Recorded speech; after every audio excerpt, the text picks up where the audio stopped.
I'm Chris Delaporte, the park advocate.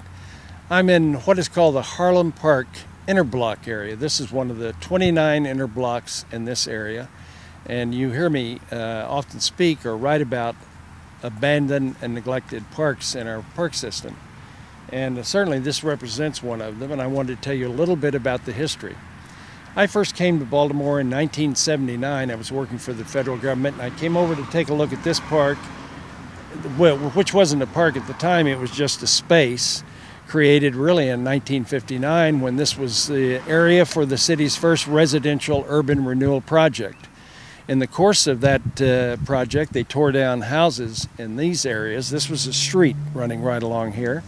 They tore down these houses and left these spaces, or spaces like this. And as things progressed over time in the late 70s, when I first came over, the city started to say, why can't we make these into parks? And so a huge effort was undertaken with the neighborhoods, with University of Maryland, with the city planning department, Recreation and Parks, Johns Hopkins School of Social Training and Education, things like that. People from Morgan State, they were all involved in a process that was set up to try to determine how to make these parks not only parks, but how to involve the citizens in what was then called residential management of the park.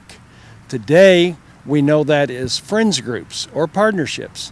But in Baltimore in 1979, 1980, 1981 through 1983, the concept developed that the city could help make these into parks, get these people around here who lived here to be the managers of the parks. But as you see, it didn't work, and we'll learn more about that as we go along.